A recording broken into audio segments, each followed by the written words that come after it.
This one, a Bloodborne review, defeat gods stole waifu simulator. Yeah, that's pretty accurate, man. The video has spoilers. Bloodborne is a Lovecraftian horror RPG that no one understands by definition, where the player is free to attack hordes of human children at will and consume their innards. If that in-depth and engaging anti-baby gameplay appeals to you, keep listening because it gets worse. In this game, you play as John Bloodborne. Like, I can't remember most of things because it was like 5 years ago.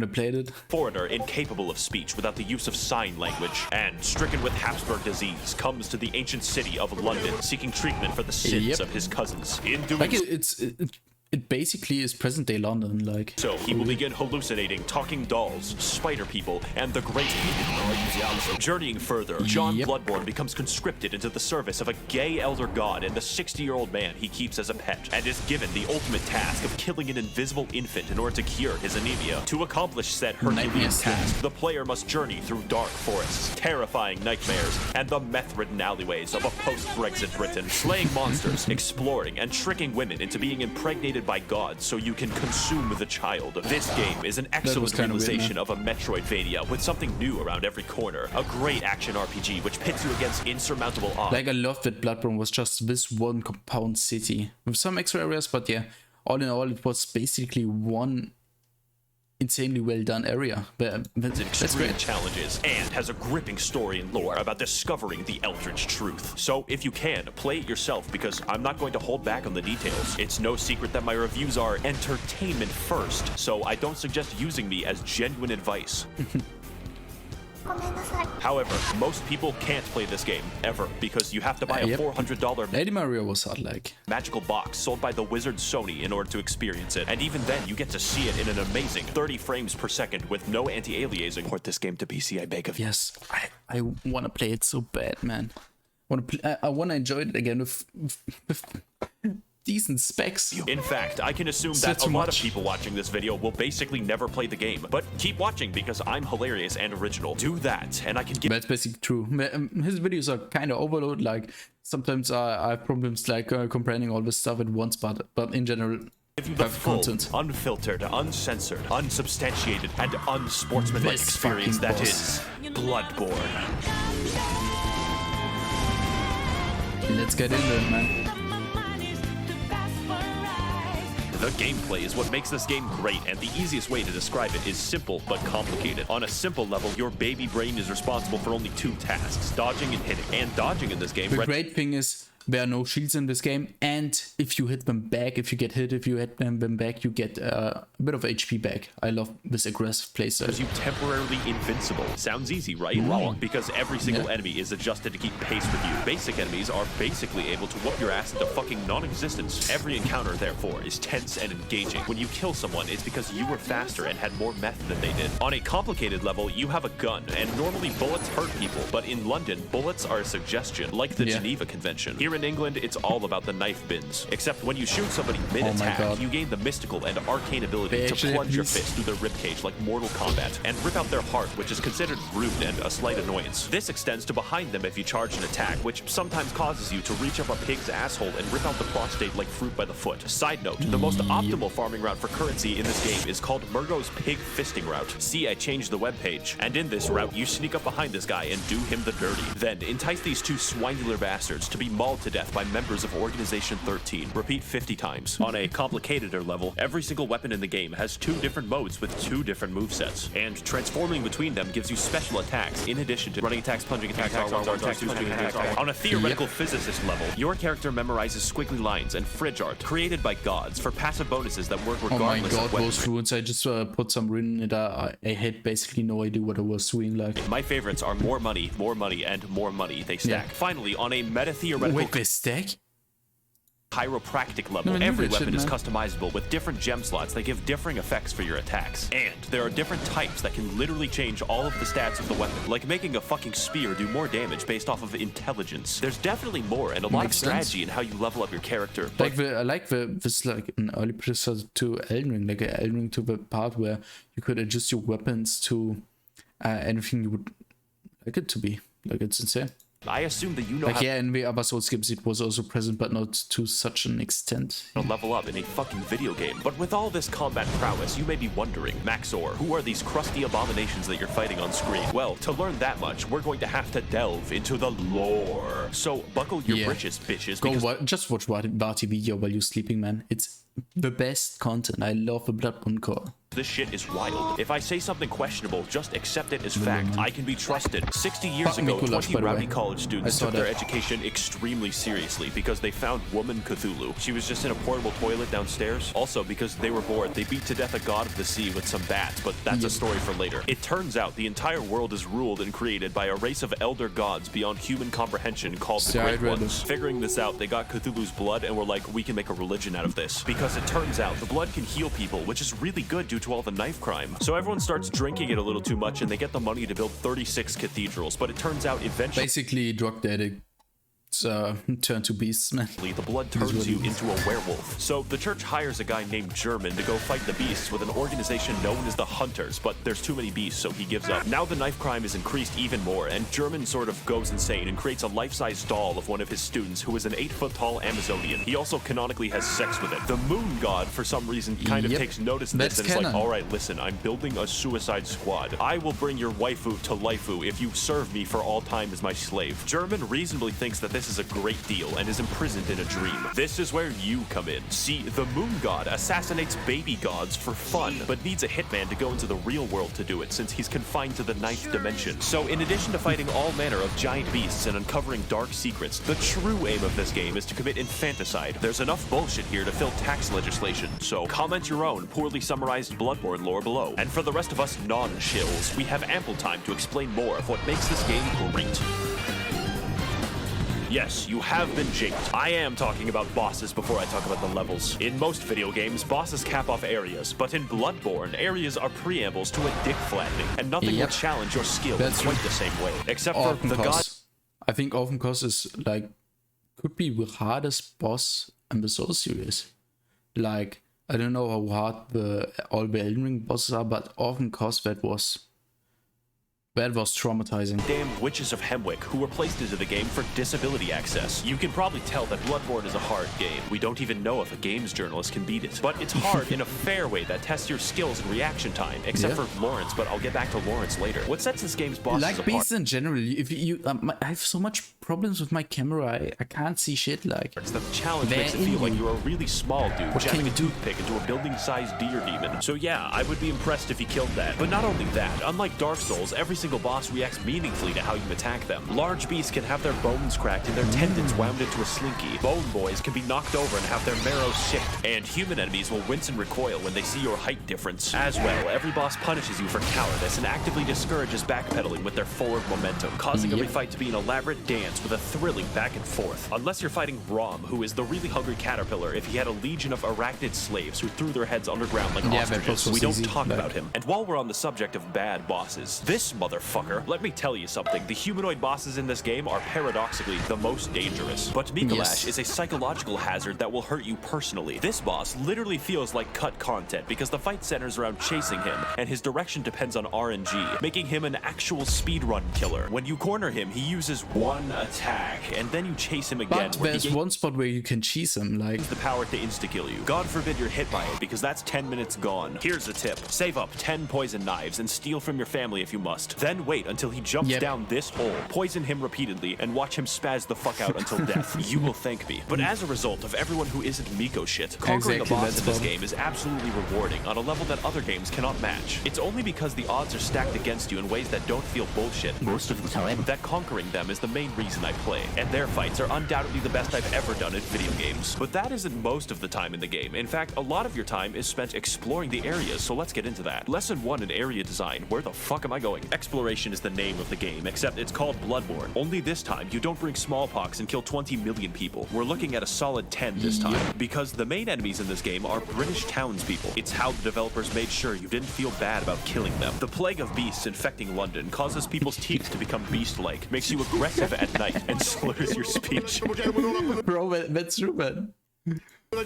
So it's up to you to stop them, as a hunter should. If you don't look up where to go next in this game, good fucking luck. People get lost all the time. Get used to it. This game doesn't do exploration like, oh look, there's loot in this hallway. My dopamine's gonna go crazy. That's baby shit. This is daddy's exploration, where you find a route back to a place you were in 10 hours ago. And I hope you weren't expecting a mini-map, or any map. Every single hallway is a rabbit hole of discovery, and your hand isn't held. Case in point, Cathedral... Like, I love how it interconnects. It's insane when you have these shortcuts where you need to be back to your like second or third bonfire. It's insane. Ward is a level, but feels like a hub area because it connects to fucking everything. And where you start the game is in the middle of a loop-de-loop involving torturous experimentation. Just look at the fucking map of this game. Everything overlaps. And yes, there is a level called Nightmare Lecture Hall, and no, it does not connect to the Altar of Despair, although you would think that. Fittingly, the Lecture Hall is the smallest area, and more fittingly, 90% of the combat is graduates throwing cum at you. The game also has 2 completely secret areas that you would not find without the internet. I would tell you how to enter, but I don't want to do calculus. And what you get at the end? Upper Cathedral Ward is legitimately a horror area in a game loved for its combat, because it's filled with enemies who act out my greatest fears. Stealing currency permanently gives me fucking chills every time I talk about it. Castle Canehurst is proof that From Software hates us all, since the best area in the entire game requires you to go to the Field of Corn in Ohio and trek down Waldo. But it's worth it to invade the house of that parasitic queen dwelling in her demented castle, so that she may feel the wrath of the proletariat. All we have to do is kill Prince Philip, who guards the way as an eternal lich. On top of this, there are numerous NPCs and NPC quest lines spread throughout the world, all with a series of interactions with each other depending on location and timing. For instance, you could direct nuns, prostitutes, and Prince Philip to a church run by a lonely black sludge, then perform enough blood transfusions to send the nun into a yandere rage. Or you could direct them to the nice woman who runs the clinic down the street, who only wants to help and assist others. Then take a strange path through the forest and into her clinic to discover that she has been experimenting on all of them in order to create the Blue Man Group. And if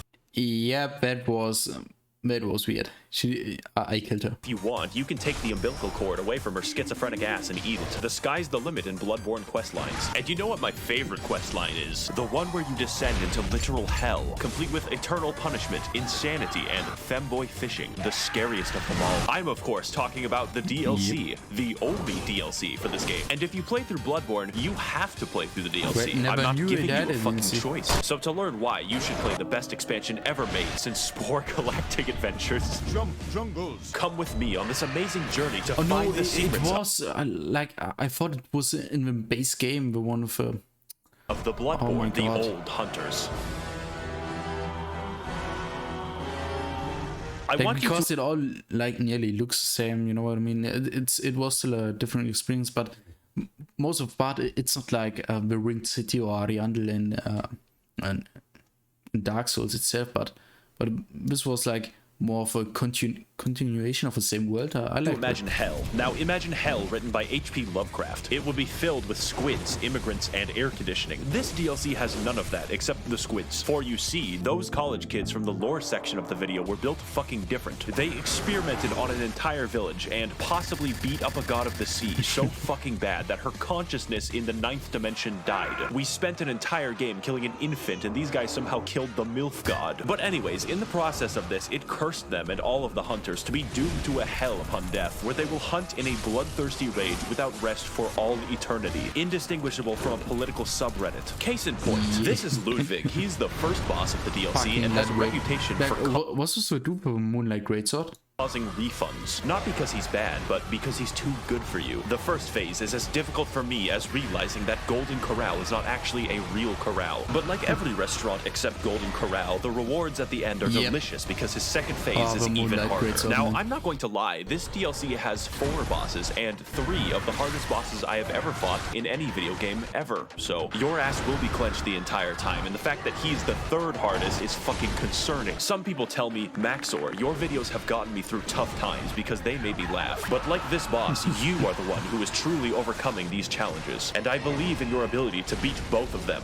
king. Boss Lightning Round. The DLC has many such cases of amazing bosses, including Lady Maria, who is the basis for German's extremely creepy 8-foot-tall doll fetish, but we'll get back to that. And Orphan of Cause, who was born from the literal dead body of a god. If you enjoy the sensation of being beaten to death with a sharpened placenta, this is the fight for you. And as with everything that From Software makes, they threw in a boss that they didn't really finish and called it a day. I'm of course talking about Lawrence, which is a very mundane name for a fire monster locked in hell. Take my advice, don't fight Lawrence, you only lose a part of yourself, since this boss fights you by dropping off his own legs and then violently vomiting and shitting lava everywhere. I've always wanted my game about dynamic dodging and elaborate fencing to be reduced to shitty area denial like it's Team Fortress 2. To wrap things up, the music of this game is pretty good, but the DLC music is fucking insane. I don't know what it is about Japanese composers being able to make better symphonies than the continent that invented them. True. I can't say nothing else, but just take a that's listen. true. Holy shit, I don't have that shit in Germany. Have you ever thought, as I do, that this game is just too good, that you would really rather be playing a shittier version of the game, such as the engagement of the Chalice Dungeons? I, of course, jest. They're fine, probably, except for half of them, because Bloodborne has an optional system of infinite dungeon generation for all of those who wish to break free of the shackles of good level design. Like, I've heard that they already they've completely explored the Chalice Dungeons. Like, we mapped it out and shit like that. Let's talk about how, and more Or importantly, got all the source codes. First of Like all, the seats. Bloodborne has a system of dungeons that everyone shares and dungeons that are random. For my footage, I played the shared dungeons so that you can be guaranteed the pain you witness on screen is mandatory. One of the biggest strengths of Bloodborne is the ability to have interesting and challenging enemy encounters gently rubbed with the blood-stained hands of Miyazaki. But I don't think I have to explain to you how randomizing almost every encounter in the game could be imbalanced. But fortunately, most enemies you encounter in the Chalice dungeons are new to spare British people your wrath, so you instead fight SCP-96. But why are we here? It turns out that the entire city of London was built on a Celtic burial ground, an ancient civilization called the Tumerians who discovered the healing powers of blood and then mysteriously disappeared. Wow, I wonder what happened. This is all cool in theory, but the reality is that most of the time you fight the same four enemies, and the first 3 dungeons can be replaced by Simon Says. My cat literally wouldn't notice. The Chalice dungeons are so forgotten that the developers use them to put joke enemies into the game. My favorite is the man who aggressively rolls at you stark naked wearing only his Nikes. The uniqueness also extends to the bosses, and they're actually pretty cool, like Tumerian Descendant, Watchdog, and the 3 overweight men. Do you remember that base? Yeah, I never did the Chalice Dungeons. Like, I don't know if it truly was worth my time, or if it was that fun, because when you are finished with the story and with the main stuff itself, it feels like, damn, I'm gonna play Dark Souls 3 because it came out at that time. Basic enemy from like 2 levels. He is the boss now. Rom. I played Bloodborne right before Dark Souls 3 came out. Boss again. The only thing stopping me from throwing myself into a wood chipper is the fact that Mikolash isn't back. And if you're going to have replays, you probably want to make sure that they're actually good. In fact, the bosses are so fucking imbalanced that the Watchdog fight is primarily comprised of instant kill attacks. I beat Sekiro backwards on a keyboard, and this shit is too fucking much. Now, normally that would be all, but the dungeons go deeper. What we've discussed so far is merely the surface, and there is a much darker syndicate lying just below. These places you must never venture, for they are the save edit dungeons, whereby through wizardry the community are able to conjure up deep dark chasms and share them with the rest of the world. Of these secrets there are only 2 that I shall reveal to you, and the first is the Cum Dungeon. Yes, you heard that correctly and clearly. The Cum Dungeon is the name of the most optimal farming route ever conceived by the fucking cricket people who do this shit, whereby the player enters the chasm of place name and watches as a high level boss yeets itself off a cliff. Mergo's pig fisting route can give you 10,000 echoes. This gives 83,000. And if you thought that sorcery was bad, it gets much worse. You can insert anything from the game files by save editing a Chalice dungeon.